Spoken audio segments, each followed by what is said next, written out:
Ladies and gentlemen, welcome back to another episode of From Nothing to Something. This is going to be From Nothing to Something, episode 30. And my guest today is an MMA fighter here out of San Diego. And he actually has a really interesting story. I didn't really know much about him before we did the podcast. And I was actually learning all of this stuff as the podcast was going on. And I really got to say that this episode can't exemplify more what the podcast is about. It's about, making the best of your situation and chasing your goals and chasing your dreams and overcoming all types of adversity, any obstacle that life happens to throw in your way, figuring out a way around it and getting your dream, getting your goal. The guest today, his name is Jonathan West Coast Molina. And you guys can follow him. His Instagram is at WC_Molina, Molina. And the WC, he told me later, stands for West Coast. And just so you guys know, we are not related, not that we know of at least. But yeah, he's got a really interesting story. He's a young kid, 23 years old, really going after his dream, really going after his goal. And he found what he loves to do. And that's the most important thing in life, regardless of what experiences you go through or your highest highs, your lowest lows. He's found his passion, and you can see that in his fights. You can see that in the way he talks about fighting, the way he enjoys the sport of MMA, and how much work he puts into it, how much effort he puts into doing what he loves. So I hope you guys enjoy this episode. Go ahead and comment on the feed, download it, check it out, give me some feedback. Last episode, the hearing was a little bit off, the audio version. It was a little bit left and right. But I think we fixed it this time, so hopefully you guys enjoy. This is episode 30 with Danny Moe and Jonathan West Coast Molina. Enjoy, guys. Here you go.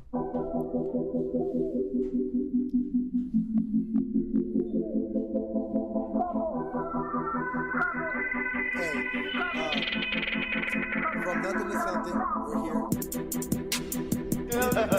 That's funny as fuck. We're here.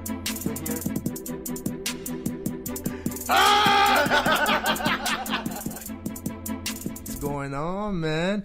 Jonathan Molina.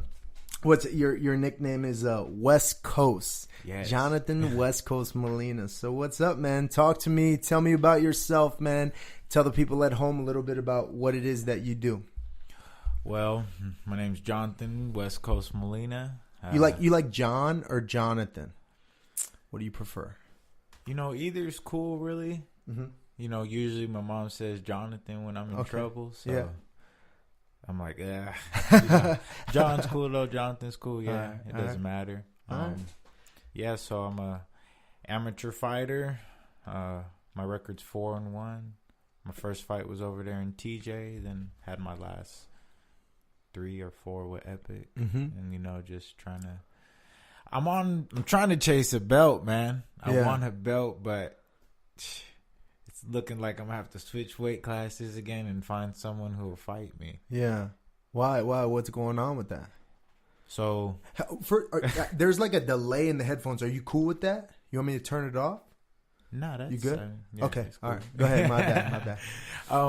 So talk to me about that. So nobody wants to fight you? Is that what's going on? Man, I don't know. That's what it's looking like, man. I'm gonna tell you, like, if something seems a certain way, then yeah. Can we turn off the echo?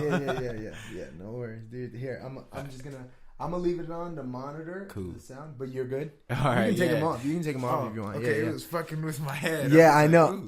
I don't know why it's doing that. I think I changed some settings in here just to. The last episode I noticed it was like I was in one ear. When I listened to it with headphones, I was on the left and Harvey was on the right. So I changed the settings and I fixed it, but now there's a little bit of a delay in the headphones, but it's all right. Okay, so go ahead, talk to me. All right. So I'm thinking, I'm going to fight Tyler Escoto from Alliance, because damn, I don't know if I could say this. Maybe why not? You know what? I thought about it.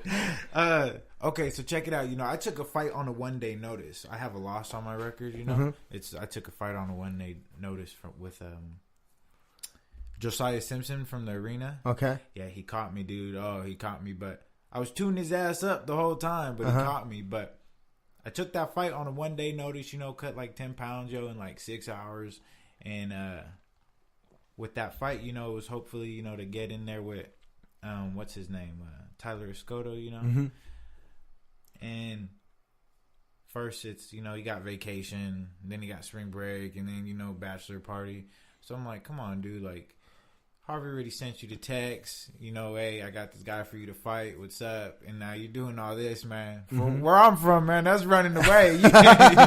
You running away, dog. You don't, or maybe you don't want to cut no weight or something, Yeah. And I'm like, okay. So why Tyler Escoto? Why do you want him so bad? Well, it's just that weight. It's the weight class. So he's the champ. He's the champ. He's the welterweight champ right now for Epic. Yeah. Okay. And I should know. I mean, I'm the commentator. I should know that. But like he had that last fight with Chase Pill, and Pill's a lefty too, and I'm a lefty. I think everyone knows it now. But man, I think Pill could have beat him, but man, he just got him with his wrestling, and put that pressure on him. But I don't think he has hands, dude. So I just want to chunk him with him, man. That makes me happy. So how'd you, first of all, those of you listening at home, if you don't know Jonathan Molina, first of all, we're not related, not that we know of yet, right? We found out my dad's from New York, Puerto Rican from New York. His mom's Puerto Rican from New York. So more than likely somewhere along the line. Too. Yeah, that's crazy. More than likely we could be related, man. And the way you fight, I'm not surprised. You know what I mean? So I've seen 3 of your fights so far, and every one, bro, I've been very impressed with the performance that you put on.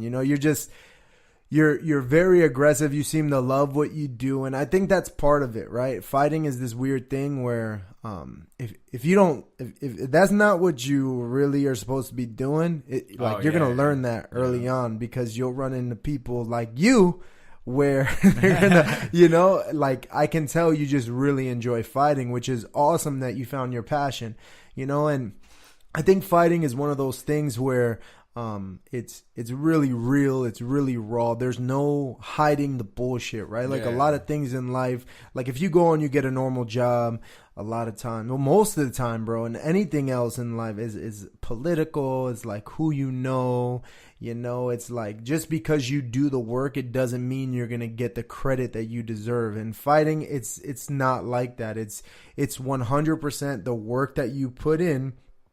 It's gonna show in your fight, and when they lock the cage, if you fucked around fight camp, if you didn't really put in the work, like that dude across from you is about to fucking show everybody all the slack that you had during fight camp. Most definitely, and I mean, everybody loses, somebody has to lose, but it's just a real humbling experience. Definitely. Just stepping in that cage, win or lose, it doesn't matter. You have to learn how to just dig deep, and it's the one adversity that most people look to avoid is physical adversity. So to me, watching you was fucking incredible, man, because you're like a fish in water in there. It's something that you're really passionate about. And Harvey linked us up to get you on a podcast. And thanks, Harvey, man. Yeah, shout out to Harvey Castellano. Last episode he was on here. He's still a Mets fan, man. Fucking Queens, bro. But so I'm just really impressed with what I saw, because your first fight was at 185, and then your second fight was at welterweight, and then I talked to you after. You're like, next I'm going 155. So you just want a title. You're just looking for a title shot no matter what. Man, I think it's possible to get 3 belts. I say, in 185, Josiah Simpson has it right now. That's the guy I lost to, and I think I've already fixed what I messed up in. I let my hand fall down, and I just wasn't pressuring enough because I was getting him. I think I know I could beat Tyler Escoto, and then I think the only problem would be 155. Man, I think Ray is going to beat Alviso whenever they fight, so I think Ray would be the only problem, though. Yeah. He's a smart fighter, man. Yeah. So smart. How many how many fights are you looking to do before you talk about going pro? Is that something that you've even thought about yet? Is that what's your plan right now? Well, at first it was I'm gonna go pro by the end of this year. Because my mom was, she's like, you're fighting and you're not getting paid for it. You're getting your face punched. Like, what the fuck? Right. And I'm like, okay, I promise her if I don't go pro, I'll go back to school. But, we've had a talk, and so now it's kind of I don't have to go back to school, even if I don't go pro at the end of this year. Mm-hmm. But my coach was saying if I drop down to 155, I might as well just do a fight at 155 and then go pro after. Because those guys are a lot tinier. Because, everyone I'm fighting, has been over 6 foot. Right. And I'm only 5'8", man. Yeah, man, me and you are the same height. I know the struggle, bro. I know the struggle. Man, I'm trying to find someone my height for a little bit, man. Because I gotta find some reach. I gotta wait a little bit, Right. Maybe take a few to get in there because those guys are big. Yeah, and the thing is like the problem that you have is the same problem that I have. Is like when you're fighting somebody that has such a large height advantage over you, it makes you a little bit of a one-dimensional fighter. It makes you more of a wrestler because you have to get inside. It's a lot harder for you to exchange blows with somebody that's tall, you know. But I mean, it's possible. It's not like it's impossible. Like, look at this last night, that boxing match. Oh yeah. Oh dude, like Mike Tyson was real short for the heavyweight division, but he was able to get inside and make it happen. There are fighters who do it. They're like Daniel Cormier is always outmatched height wise.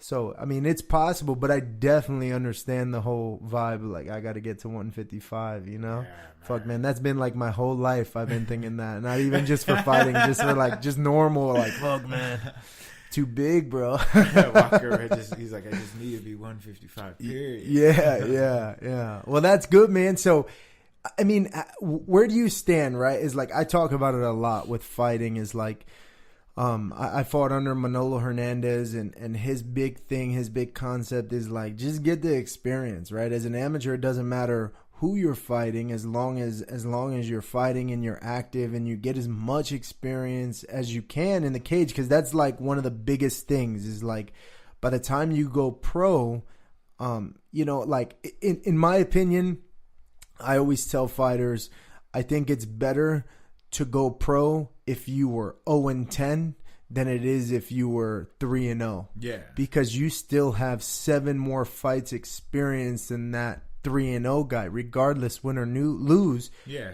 Because once you go pro, like, those losses are going to stick with you forever. And fighting is, I'm sure you already know, it's a tough route. It's not easy.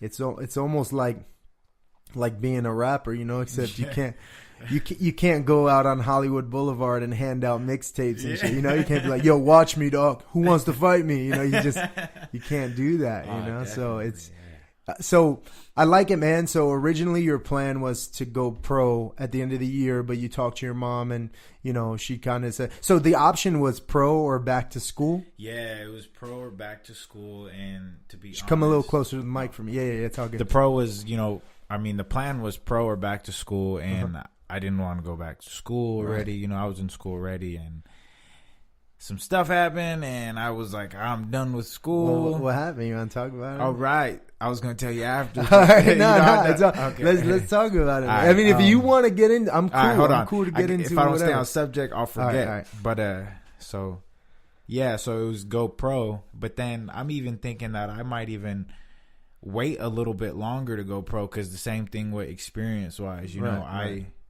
I don't feel I'd be ready if I went pro, even at 155, know.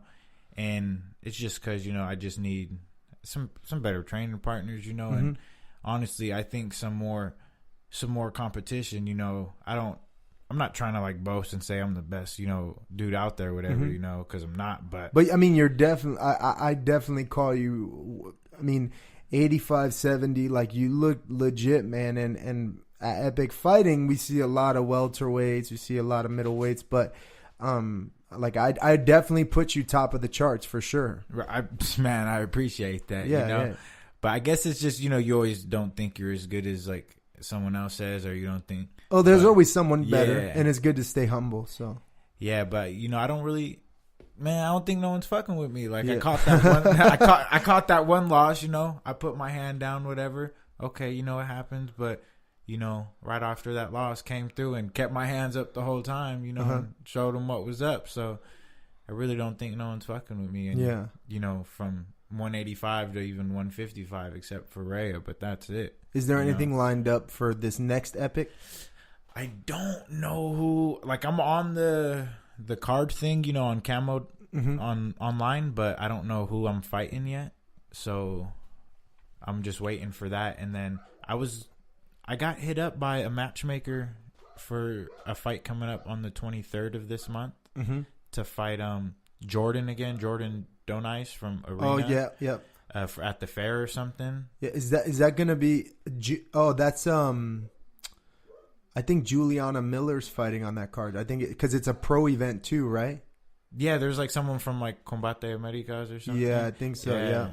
But that was like 2 days ago, and she said she'll, you know, hit up Arena and see what they say. But okay. Is that something that you're interested in? Oh, man, I said, hell yeah, man. You know, I told my coach, and he's like, are you sure, you know, you want to do this? You know, he's like, I don't want you fighting bigger guys, you know, after what happened with Josiah. And I told him, same way I told you, I was like, man, I messed up. I was in there, you know, wrecking him the whole time, you know. And I was like, I don't care, you know. I was like, I'm going to fight Jordan. You know, Jordan, I beat him last time, and to myself, I was out of shape. Right. Then. So I was like, if I was able to do that now, you know, if fight him now, you know, in shape, you know, then I think it'll end quicker, you know. Yeah. So just anyone, anytime, man. If Harvey said, "Yo, I got to fight for you at heavyweight for the strap," I feel like, let's go. That's cool. Ain't cutting no weight. I can get up to like 220, man. You know, shit, that's the way it's got to be, bro. That's the way you got to be, though. You got to be hungry. Somebody. Yeah. Yeah. I mean, I've never understood the concept of dodging fights. If you're a pro, I get it, right? Like, you know, there are fighters at the pro level that already have fought for Bellator, fought for UFC. They have they have a lot of experience under their belt, but maybe they got cut for the UFC and they're trying to work their way back up. So as a pro, if you dodge a fight, so you're not being used as a stepping stone to have a more, you know, realistic matchup.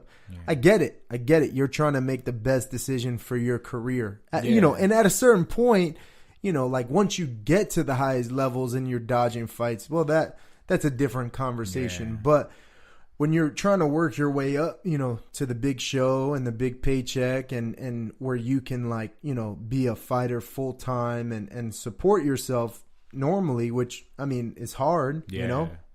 I understand it, but as an amateur, I've never really understood the whole fight dodging shit, you know? Yeah. I remember one time, I tell people all the time, it was the last time I fought, and Manolo hit me up and was like, hey, bro, I just woke up. It was like Saturday morning. I woke up and I made pancakes and shit. Oh, and no. I know where this is going. Like, yeah, and I was chilling with my family. And then I got a call from Coach Manolo. And he's like, hey, I got a fight for you today. And I was like, what?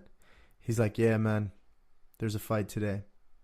Do you want to live this life or not? And I was like, damn, he like put me on the spot, you know? And I was like, I just had pancakes. Like, how much, you know, I'm not trying to cut weight and shit. He said, the dude said, as long as you're under 215, he'll fight you. And I was like, what? Who am I fighting? You know? And he's like, nah, man, it's a little stocky guy like you. Don't worry about it. And I was like, all right. So I go to this like fucking, this like gym hole in the wall in fucking Chula Vista, you know, like a place where you could tell people just grind it out all the time. It was like an unsanctioned thing, and it was just like a little, like a Muay Thai smoker, you know, but I treat it like a fight, you know, and then I weigh in and I sign. They're like, all right, be back in like 3 hours for the fighter, you know, they do like the what is it, like the rules and shit, like the rules meeting. And then Manolo's like, oh, dude, I fucked up. They lied to me. This dude's like real tall, but you've already fought tall dudes before, so don't worry about it. I was like, all right, well, we're here, you know? So like, I don't know, man. I've always been one, like, if you're fighting, right, unless it's something that like you just wanted to try out. Yeah. And there's fighters that happens, and that's cool. It's something you want to try out. That's cool. But if you're like, you have like a record, you're a camel fighter, you're an amateur, you plan on going pro. I don't understand the whole dodging fights. Like, they should all be like your mindset, where it's like, oh, fuck it. Yeah, let's do and it. I'm like, man, just come on, man. I'm coming from a little gym in Chula Vista, little one legacy ain't. Dude, honestly, all we do is stand up all the time, so I got to go other places, we just started doing good jujitsu with Chris Glasses, so it's cool, Chula Vista lets me go roll over there, so that's why I'm like, man, just give me someone, because I was like, all these dudes are just kind of just like, I want to fight him, or let me fight him, or him. And the whole reason I got in trouble, which kind of puts into why I fight anybody, was because so I was going to school, Montana. Is that where you're from, Montana? No, I'm from San Bernardino. The okay, IE, got it. 909, baby. What? But I was going to school up there. So I want to backtrack real quick. Backtrack. So you're from San Bernardino, born and raised out there. And then you graduated high school? I graduated high school in Vegas. Got it. Lived in Vegas, too, for like my last 2 years of high school. Okay. Yeah. So you grew up San Bernardino. You moved to Vegas. Graduated high school from Vegas. And then you went to the Midwest for school? Is that what happened? For college? Yeah. What college did you go to? University of Montana Western. Oh, nice. Did you get Dillon, Montana. Did you get a scholarship or anything there? Yeah, it was like a half scholarship to go up there and wrestle, Cool. So I was like, cool, because after high school, I was going to go straight into the military. So you wrestled in San Bernardino and in Vegas? Not just Vegas. Okay, so your last 2 years, you got into wrestling, and then they gave you a scholarship. That's pretty legit, bro. Yeah, dude, I was, because I didn't realize, like, it was cool, because I'd done some, my, like, sophomore year a little bit, but it was kind of whack, just a shitty coach, And then I had boxed when I was younger, so, but like once I got into wrestling, I was like, hey, this is kind of easy. Yeah. This is cool. This makes sense, like I was playing football. I'm on the football field, man. I have no idea what I am doing out there. Like, you give me the ball, I could run it, but otherwise that's it. I'm like, I hate these pads. I don't want to be out here, And I quit, and my mom, she was not happy. She was hot. She was hot, man. She was like, "Are you serious?" Was it because she wanted you to play football, or was it because you quit? She wanted me to play football. Oh, got it. Because once I got into wrestling, there was no stopping me. I'm like, I'm not going to Thanksgiving. I got practice on Christmas. I'm going to practice, and I think that's what got me like good. Because my coach told me, he's like, you could wrestle on varsity if you learn some technique and all that shit. So I would go to the JV practice and then the varsity practice right after. So 24/7. That's in the legit, gym, bro. Qualify for state, the second year and all that. That's impressive, man. What weight did you wrestle? Dude, I wrestled, guess, you won't even believe it. Was it light or heavy? Heavy. 215. Yeah, 220. Yeah, 220. Oh, okay. I wrestled 220, and then I started out 195, and then wrestled like a little. Bro, 82. we have to be related, bro. There's no way. We're the same height.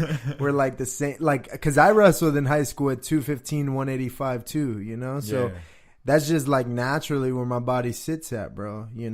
I mean, and like in the Marine Corps. Like, I would walk around at 205, but I'd run 19, 18-minute 3 miles, Yeah. Like, I'm a big dude, but I carry the weight well, you know? I feel you, man. Yeah. And I was like, man, 220 is the spot. Like, because the year before, because I ended up making it to varsity the first year, lettering and all that. Fucking fourth. You need top 3, only qualify for state in Nevada. I got fourth, but I was like, But... yeah, dude, I couldn't beat, the 170, the 82, and the other 95. So I was like, fuck it, 220 it is, man, And they beat the hell out of me in practice, That's the way you get good, though. Yeah. And then I was going to go to the Marines, and first I get an offer from a school in Oklahoma called Bacone. Okay. It's out there in Muskogee to go wrestle. And then, the one from Montana. But I only chose Montana because Bacone was a private Catholic school. Okay, got it. And you had to have the doors closed when there was females in the room. Oh, for real? Yeah, I wasn't trying to do that, man. Wait, you mean the doors open? Yeah, I mean, the doors open. Oh. There was signs, man. It says if the door. I'm sure there's ways to yeah, but I ain't even trying to get into that. It's like if someone from the opposite sex is inside the room, door must be open and. You're such a dude, bro. You're such a dude. You're like, I was gonna go to this school with like better wrestling, but like I couldn't even have girls in my room and shut the doors. So fuck that. And the reason I chose Montana was because it was co-ed dorms. Oh, okay. So I was like, the third. I was on the third floor. There was females next door. It's like, what's up? And everyone knew me because I'm so friendly, man. Yeah, so it was like. And also in Montana, when you're like, I'm from Vegas, they're like, ooh. Oh, man, you don't even know. You're like, I'm from the West Coast, And especially, man, when your skin's dark, there's nothing but white people up there. White people and natives, okay? Yeah. That's the whole school. Up there to them, I could be mixed with Mexican, Puerto Rican, and black, but up there I'm straight black. Right. Even my last name, they're like, that's a black last name. There's no Hispanics in Montana. Dude, when I tell people my name, they look at me like the weird. They're like, Molina. Oh, me too, man. I'm like, and in Montana, they're like, what the hell? But the ladies love it, and I was up there for school for like 2 years, man, and then.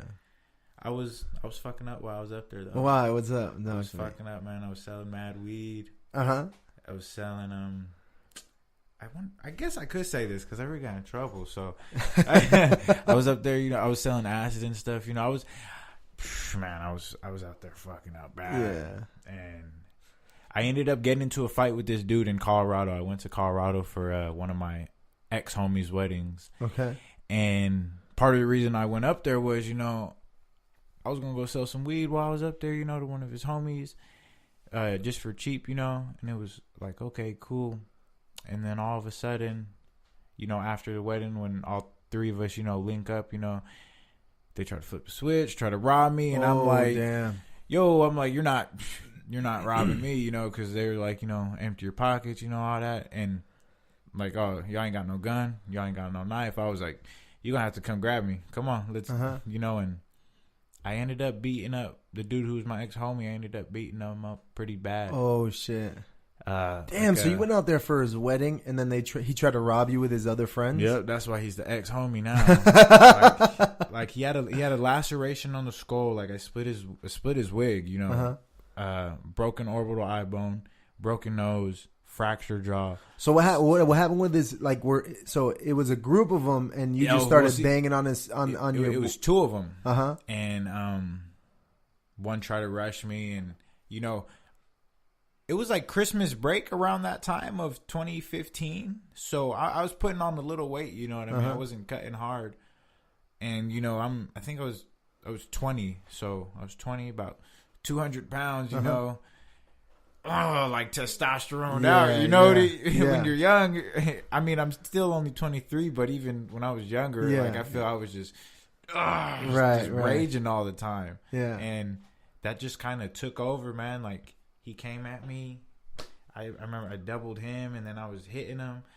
And then his buddy, was on the side of me. And when I say my adrenaline was just pumping, because I'm like, fuck, if I don't fuck these dudes up, what are they going to try to do? Because, where I come from, if they're trying to rob you, worst comes worst, they might end up killing you just to take what you got. I mean, they're already robbing you, so so fuck, there's like there might not be no limit. There might be no limit to how far they're willing to take it to rob. They already planned on robbing you. So I understand where you're coming from. So I'm like, fuck. I'm like, I gotta go to work on this dude. I'm on top of him, like elbows. And I only had one fight, like, prior to this. Like, I did boxing when I was younger, and then I did some training again before college, but all I had been doing was wrestling.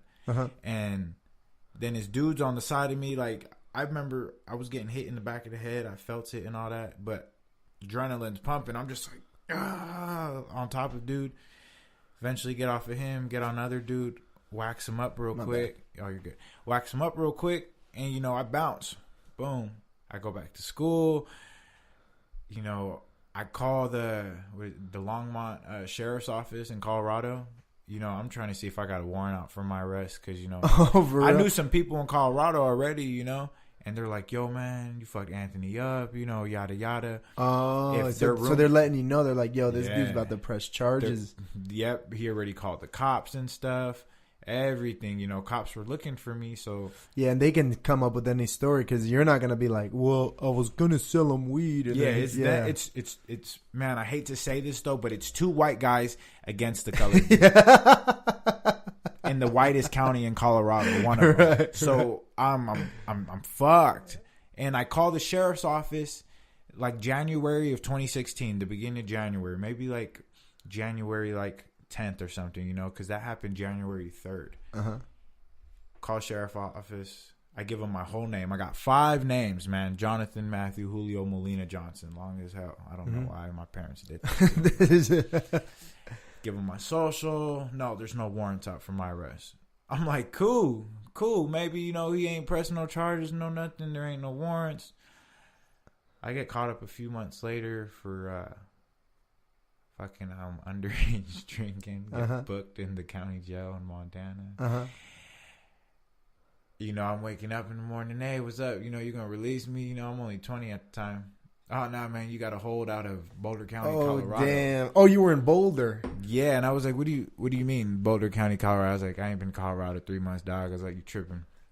I was like, run my name again. Oh, it just took time for them to register the charges or time for your boy to, file the report or whatever. Come to find out, the warrant didn't pop up till fucking mid-February. So when I called, there wasn't even a... Right. Like, I could have called 2 weeks later, still nothing. Right. So I was like, damn. I ended up getting sentenced with 5 years, did 2 of them, 2 years, 2 months, 13 days. For real? Yeah. So you did time out there in Colorado? Yep. In the prison, went from county to the big yard. So they transferred you from Montana to Colorado, and then you did 2 years. Yeah. Once Colorado found out I was locked up in Montana, they came and got me a day later.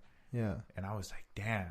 And I was looking at 28 years at first. Right. Because I messed up dude pretty bad, And they looked to max you out and shit. And they were like, I could have stopped at any point, it doesn't matter what happened, it doesn't matter if it was self-defense. They're like, you could have stopped at any point. They're like, what happened? I was like, hey, man, we just were arguing, I ain't trying to snitch on no one, what I mean? It was like, yo, And then you make matters worse if you tell them the situation. And I'm thinking, maybe we're going to stick to the same code too, but they're like, he did this. But I'm like, man, we just argued. That was it, And they're like, oh, well, you could have stopped at any point, you know how to wrestle. I was like, well, that's not. Yeah. And I was like, damn, that's what happens, man. Once the lawyers get involved, did he have a lawyer? Yeah. And you had a lawyer? I had a public defender. You had a public defender. Don't ever get a public I know, defender, man. And it's not that public defenders are bad. They're just, for the most, maybe you had a bad one, but they're just overworked. They just have too much. Public defender didn't care. She would lead me during court. She was like, hey, I have to go on this other one.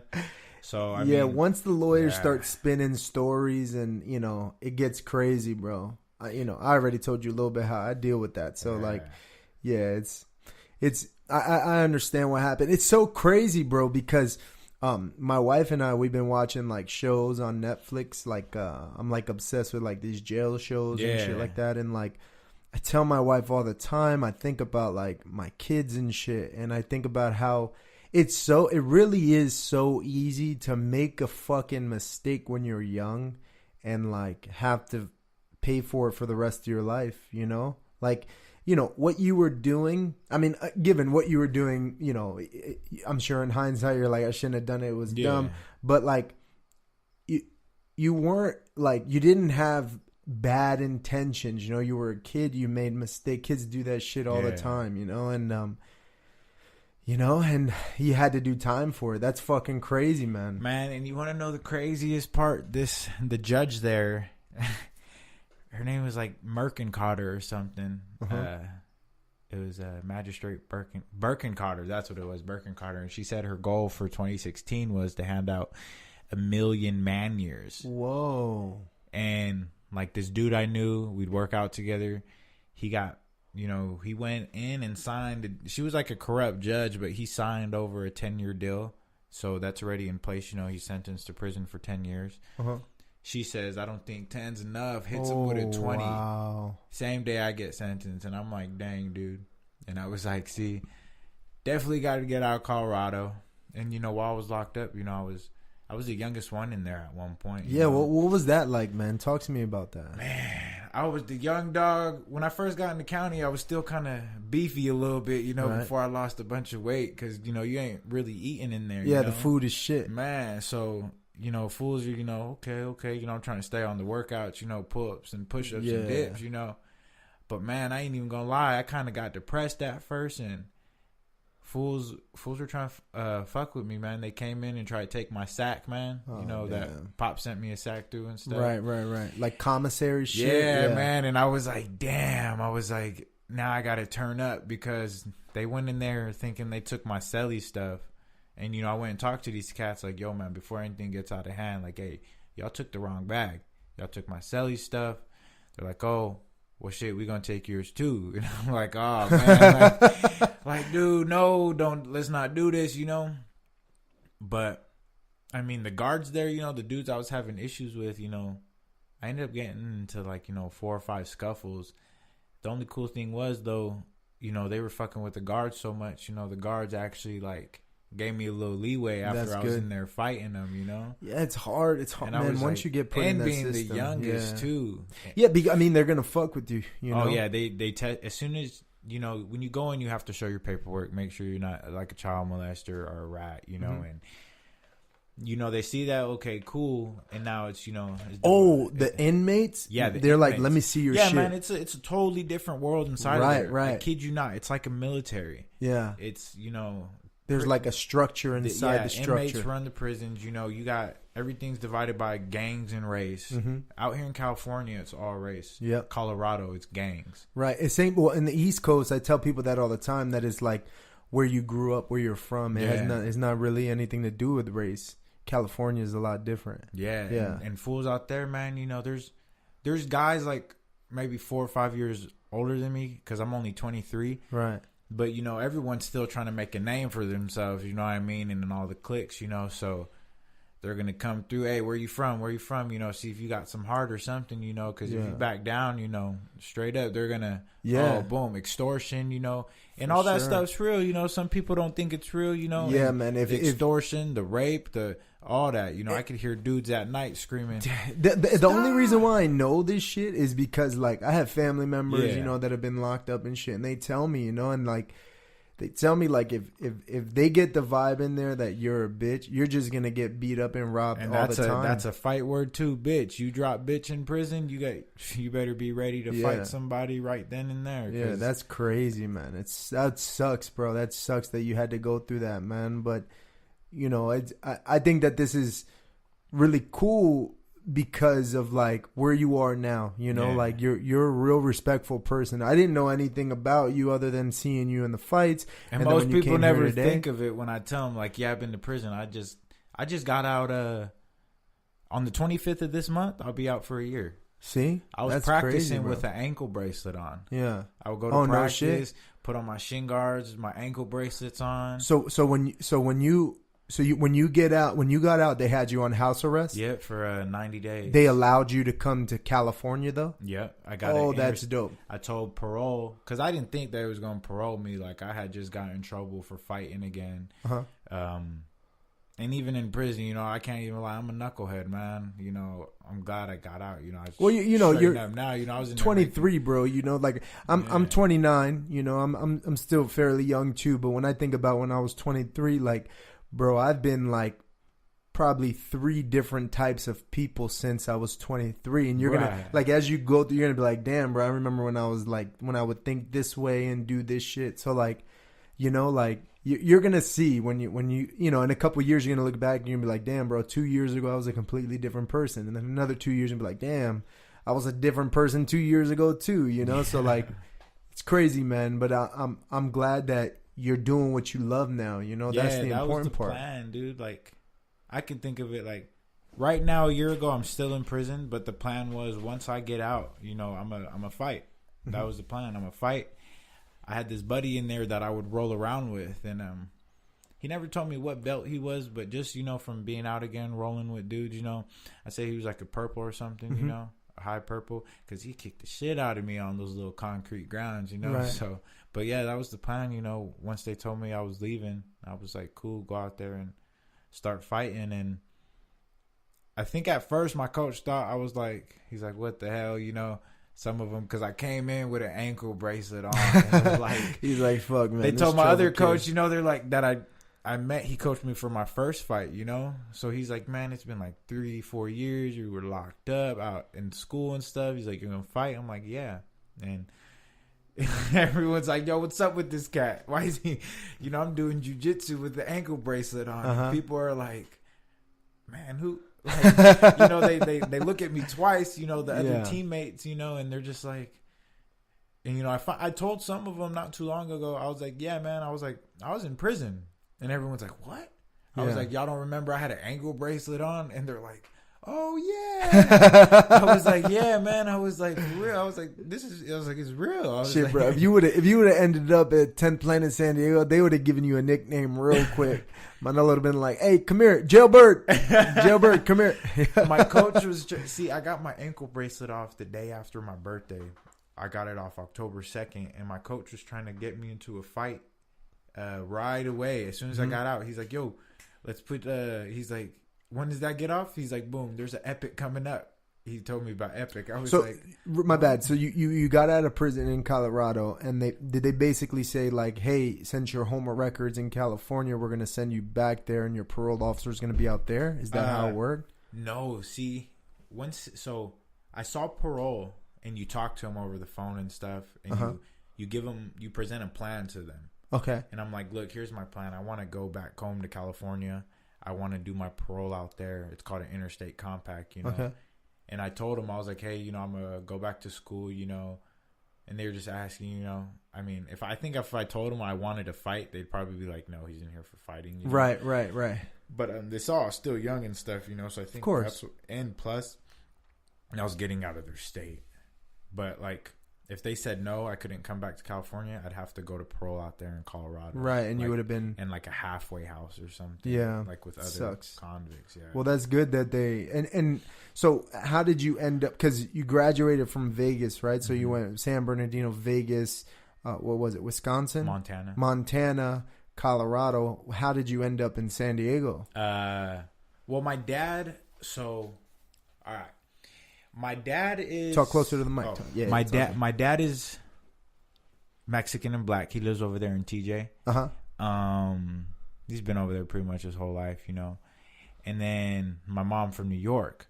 But here's the catch. I didn't grow up with my real mom. I grew up with my oldest sister, who I consider my mom. Got it. So that night when I saw you after my fight, that's who I consider my mama, you know what I mean? Your oldest sister. Oldest sister, you know, raised me and my little brother. And I got back in touch. Well, I didn't get back in touch with my dad. My dad got back in touch with me, like a few weeks before I graduated high school. You know, I hadn't heard from him since I was like 4 or 5. You know, mom's in prison, and so we start to build things up. You know, and it's going cool, and you know, all this goes down. You know, he's there, supportive. You know. And I come out, he says I could come out here, you know, because he's got a job lined up for me, a place for me to stay. I'm like, cool, you know, I'm going to go work with him, you know, who does the restoration and all that stuff. I'm like, he's got a place for me to stay. Cool, I could work and then start training. So you provided the plan to them that you're going to come out here, you're going to live with your dad. He already has a place for you in San Diego, blah, blah, blah. Yeah, I laid out the whole plan to parole. Went for it, took it. You know, I'm thinking everything's fine and dandy. As soon as I come out, my mom, when I got out of prison in Colorado, they took me to the airport, and then I flew from Colorado to Vegas, and then my mom got me, and then the next day we drove out here. Right. But I come out here, you know, I'm like, you know, shit, man, this is the way to start. You know, got a place to stay now, got a job already. Man, none of that shit was even in line. Dad hadn't had that apartment for 6 months. So I'm staying in and out of hotels as soon as I get out the joint, man. And the reason they put the ankle monitor on me was because of that. My PO, he's like, so you don't have an address now? And I'm like, nah, man, this Super 8 motel. And he's like, okay, well, I need to put the ankle bracelet on you just to keep track. God, at least they weren't tripping about it. Like, at least they didn't, what it's called, violating your parole, and they pull you back to Colorado. Because I was like, man, what can I do not to wear that? And he's like, you can go back to Colorado. And I was like, where's it at? Give me the ankle bracelet. Put 2 on me. Damn, I ain't going back, Yeah. So, my dad, he was saying, oh, they're getting the spot about to, the spot's about to go through this apartment. Man, he just leaves me up high and dry one day, at one of these hotels, and I ain't got no job. I'm trying to find a job. It's hard to get a job as a felon, man. Of course. Even at McDonald's, they don't want you back there flipping burgers, dude. They've published a list of like all places that hire felons, but those are places that will hire felons. That doesn't necessarily mean that they're going to. Yeah. Exactly, And so I got with this like temp agency, man, with construction, and I don't know shit about construction. Mm-hmm. Like I could farm, like I went to boarding school for 2 years and it was on a farm, so, but yeah, dad left me high and dry, I'm getting a little income like that, and I'm trying to still, kick it at the motels. So you basically came out here and then you were on your own. Yeah, he went straight to Mexico. My damn. mom is like, okay, just come to Vegas, do your parole out here. Come to find out, if I want to do my parole in Vegas, I have to start the process all over because it's like a 4-month process for them to do all the paperwork. Mm-hmm. I have to start it while I'm in prison again. So they'd Mm-hmm. have to ship me back to Colorado. Fuck. And I was already fighting. I had a fight booked for November, against Jordan. And I'm like, I can't afford these hotels, man. It's like, I'm not making, I can't eat nothing, right? So I come out and, I'm just working, and staying in the hotels. And doing construction. And it's like, doing construction with a temp agency. And it's like, fuck, I can't eat nothing. But still, I'm trying to go to practice, still going to practice. And, my coach is like, hey, man, you good? You've been here like maybe 2-3 times a week. I'm not trying to put no pressure on him. But I told him, I was like, hey, man, I'm going through some shit right now. I ain't got no place to stay. And then, he's not my cousin, pretty much like my cousin. We're real good friends. He's like, yo, dude, he's like, come stay with me.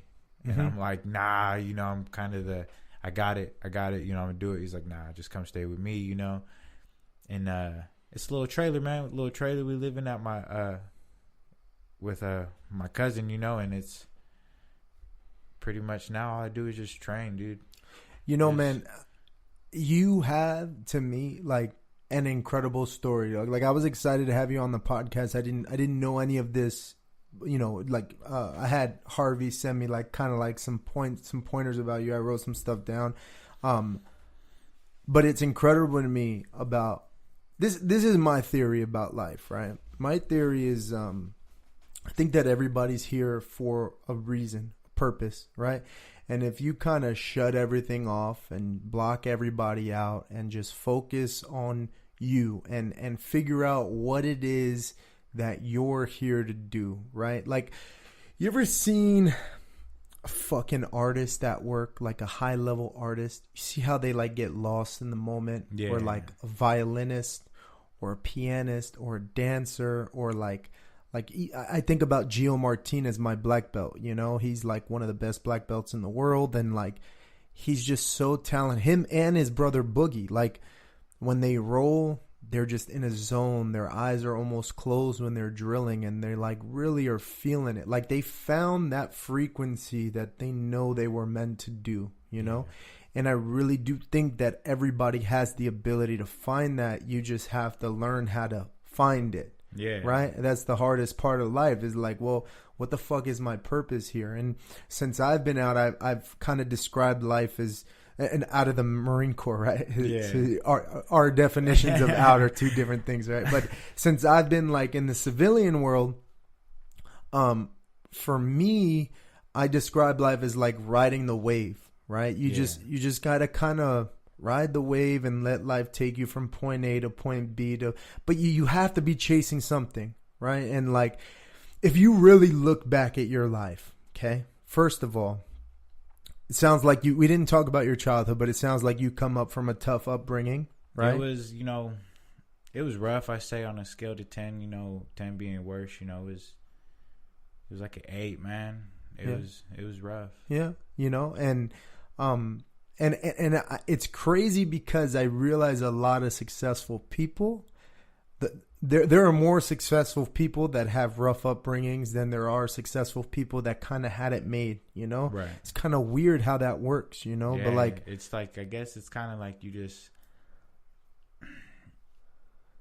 it's like all or nothing, you know? Yeah. So like, and I kind of carry that to the cage too, because like, you know, I could have just said, you know, fuck fighting, you know, and because I didn't really have a full training camp, man, up until I fought, you know, that dude back in February, because I was going through so much shit, you know, and it's like, my coach is like, yo, dude, you don't have to fight if you don't want to, you know, I know you're going through some shit, and I'm like, nah, dude, like, you know, I'm still trying to train on my own, you know, whether I'm not there, you know, it's like, you know, I gotta, it's either this or nothing. And I know if I just try to go get some regular 9-to-5 job, you know, no time to train, I'm going to be unhappy. Yeah. And I was like, that's why every time I go in there, you know, either I'm trying to knock someone out or this time, you know, tap someone out, something, you know, just so I could, it's like, it's my meal ticket. Right. You know, so. And that's the thing though, right? Is it like, you came up from a rough upbringing, right? And then like, you know, you were an athletic kid, right? You played football, but you didn't like it. You didn't like it. Hated it. And then you tried wrestling, right? And you were so good at wrestling. You only wrestled 2 years and you still got a scholarship to a college. I know dudes, like I grew up wrestling since I was 8, bro. I didn't get no offers, and you know? Some of my teammates, they were like, yo, what the fuck? How'd you do that? And I was like, I don't even know. Right, like, exactly. What the hell? But it's almost like you know, that's like your wave, you know? Like you kind of found something. You're like, oh shit, I like this. You like enjoy. You talked about how you enjoyed going to practice. You realized that was kind of your niche, right? And then you go to college, and you know, life kind of took you through a path where you end up doing time, right, for fighting. Oh, man, yeah. but while you were in there, you were training. You were rolling with people, right? You were still kind of fighting like big old 6'5", swole, 300 pounds. Exactly, bro. It's like life throws obstacles in your way, but you never let that slow you down. And then you ended up in San Diego, and then you had no plan and no other option. You're living basically on the street. You can't fucking eat. And bro, the first thing that I talked about when we sat here before I even knew all this shit that you went through was how when you fight, it just seems like that's what you want to do and you're enjoying it.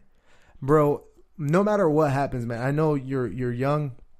I know you're a convicted felon, so life is going to be you're even I'm like a step back now. Yeah, you're like a step back in life no matter what, but and just talking to you, I can tell that you're not the type of person that you're going to let that affect you, but a lot of people, they want to, you know, it's normal to want to quit and want to give up. It's normal to feel defeated. It's normal to feel like, fuck, man, it's over. But, like, just keep doing your thing, bro. Like, I knew none of this about you.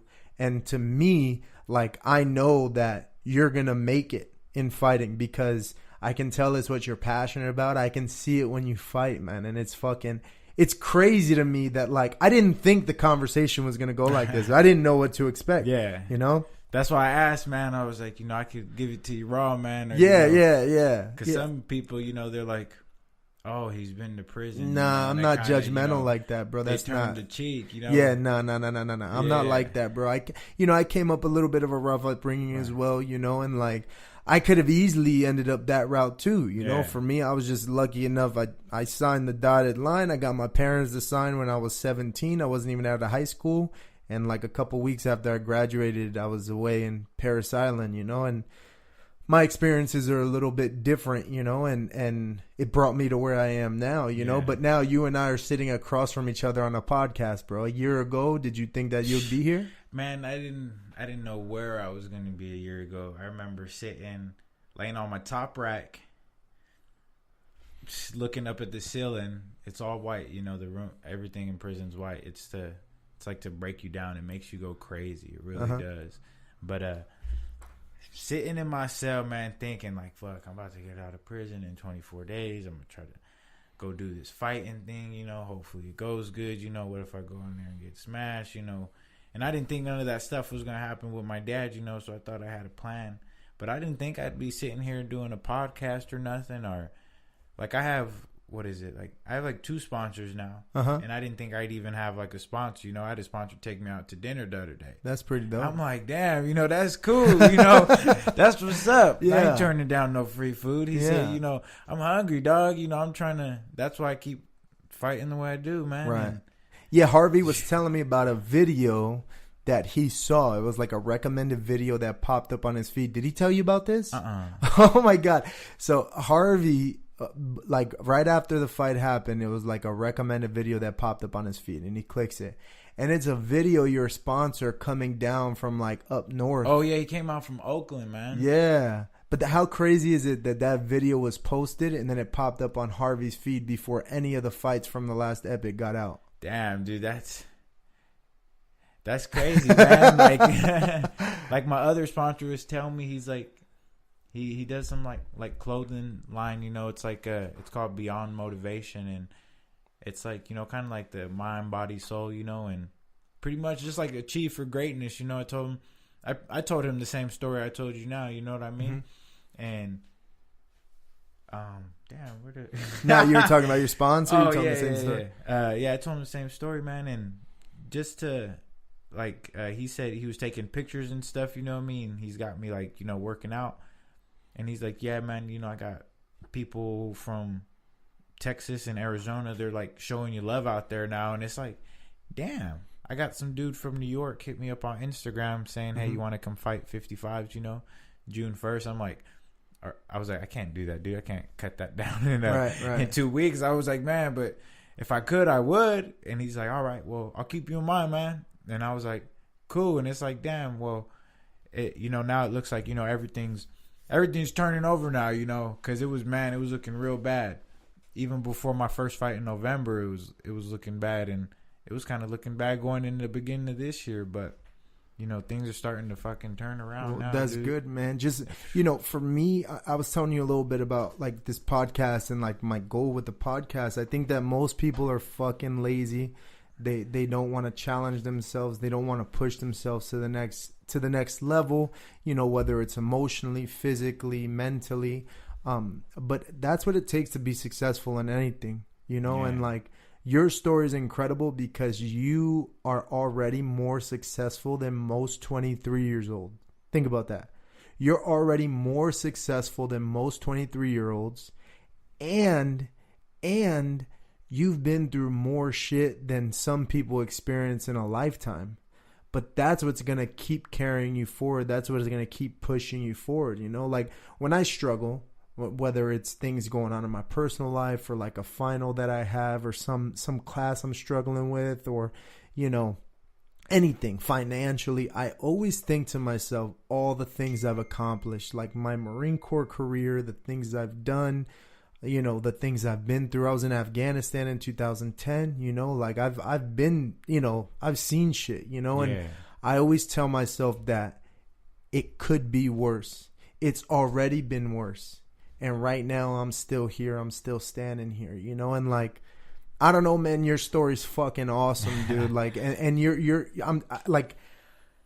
I'm not saying this just because you're a guest on the podcast, you know. I'm saying this because I've seen you fight. I've seen you in your element. Like, I don't remember fighter, you know, at the Epic fight, you know, I'm the commentator, but we have like 20, 30 fights sometimes on a card, you know, and like, it's just kind of like I'll see fighters, I'll be like, oh, they look familiar. I think we've seen them before. I don't know them by name yet, but your name, I mean, mostly because we share the same last name, but I remember you. I remember your fights. I remember seeing you, and like, I don't know, man. I think that you're where you're supposed to be, you know, and just remember that, bro. Like, no matter what happens, just keep going. Like, maybe this will open another door for you, you know, but no matter something, what. man, you know, Dana White or something. Yeah. I'm trying to UFC, Bellator 1, something, you know, something with a paycheck, man, you know, so I ain't got to worry, and then I can start doing this for the sport part. But don't make the mistake to rush that, right? Yeah. Like, a lot of people, like, I know, like, this is what you're doing, you want to get paid for, right? Like, and that's what every fighter feels like that, you know? So don't make the mistake of rushing it, because, you know, you might you might end up putting yourself in a position where it's more difficult than it needs to be. Yeah. You know, don't let the hunger for the money be like that sole driver. You know, just make sure that is what you want to do. You know, that's my theory. My theory is like, bro, I cut everybody out. I don't give a fuck what anybody has to say, anybody's opinion. My bad. I thought I cut my phone off. I don't give a fuck about what people have to say or anybody's opinion. For me, it's like, what's best for me right now? What's best for my family right now?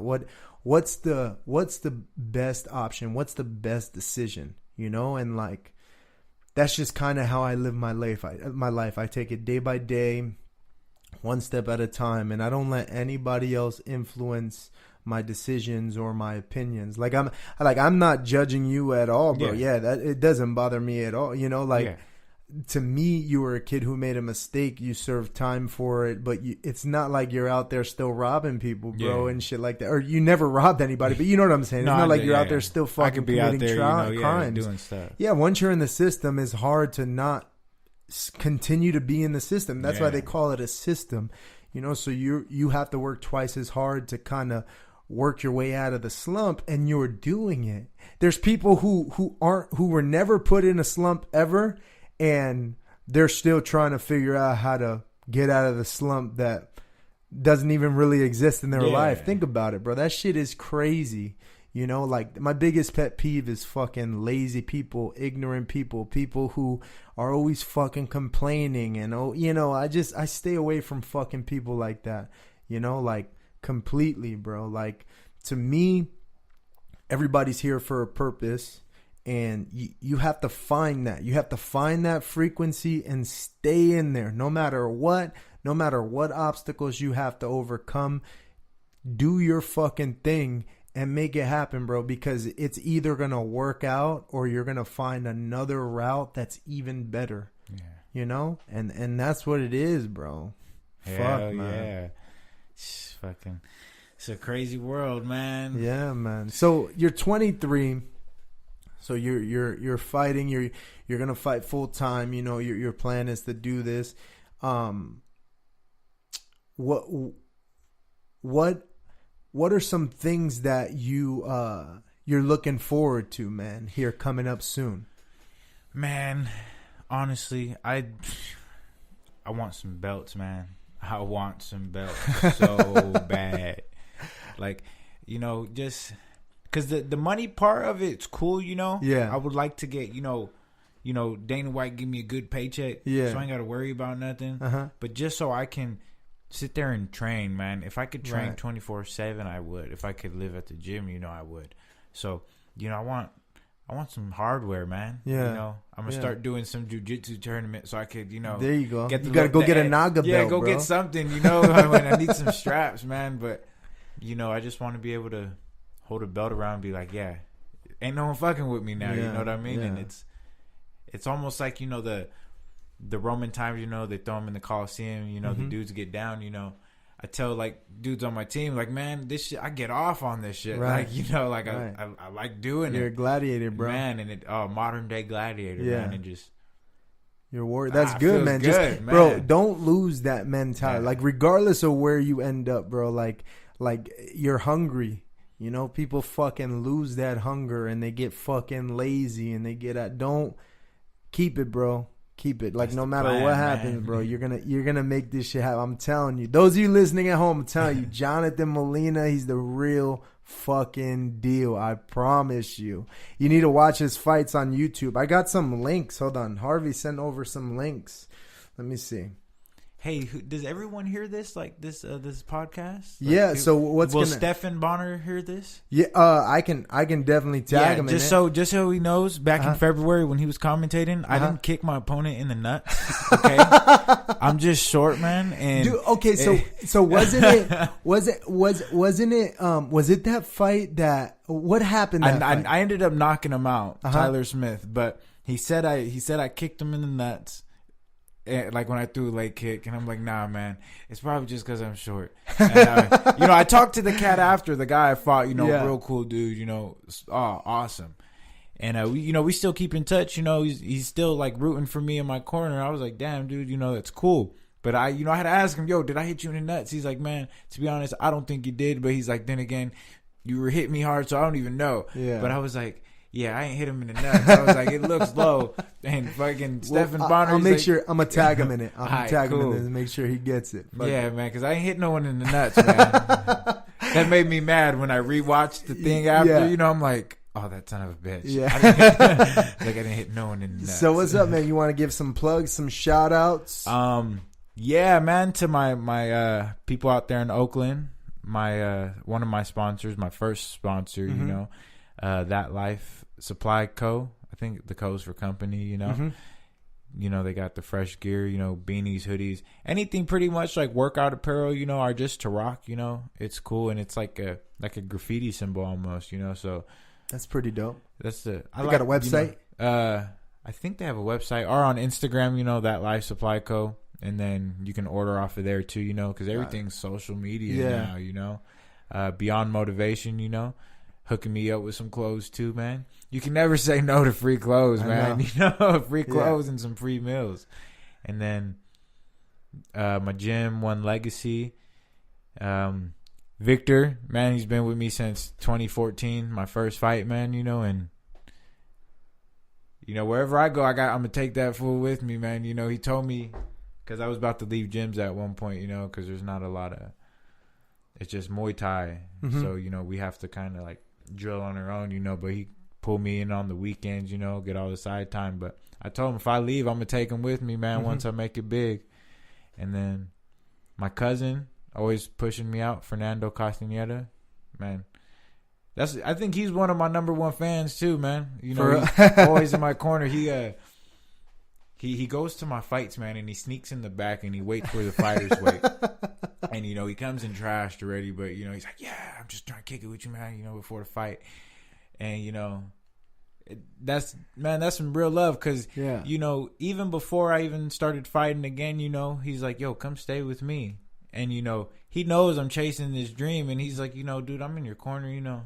I could not make it, you know, and he still won't be mad at me. And that's good. It's good to have a good support system, you know? like that. Yeah. And same thing with my little brother too, you know, they keep pushing me, man, you know, just try to get better, do what I gotta do, and go get some straps, man. You know, man, that's it. You heard it here. Jonathan Molina wants a fucking belt. Harvey, stop fucking around, Harvey. Yes. Make it happen. I'm trying to get a belt, stand in the weigh-in, and the dude like, yeah, I'm gonna take your belt, and I'm like, nah, you want it? Come get it. Come take it off me. You know, I'm trying to talk a little smack, but then be like, I'm just playing, dude. Yeah, you know? yeah. Well, where can people follow you at, man? On social media, what you got going? On social media, there's no capitalized letters. It's WC_Molina. The WC is for West Coast, you know. Cause there you go. From California, man, West Coast. I can't wait till I go fight in a different state, you know, put on some Tupac, you know, so they know what's up. That California man knows how to part. That's the plan, dude. All right, man. Well, guys, I appreciate you tuning in. This is episode number 30, I believe, with Jonathan Molina. Thanks a lot for tuning in, guys. Hopefully you guys enjoyed the content. Make sure you go and follow Jonathan Molina. For sure. Give a shout out to Epic real quick. The next Epic, it's August 16th. Yeah. August 16th. Epic fighting at the 4 Point Sheridan in sunny San Diego, California. And if you can't go and show up to the fights, at least go on to the Facebook, the Epic Facebook, and you can see the live stream of the fights, and you'll hear my beautiful voice commentating on all the fights happening. So right now, me and Jonathan, we're about to go have some steaks, man. I got some steaks to throw on the grill. So never say no to free food. Well, some cases, yes, I know, but otherwise. All right, guys, we're out.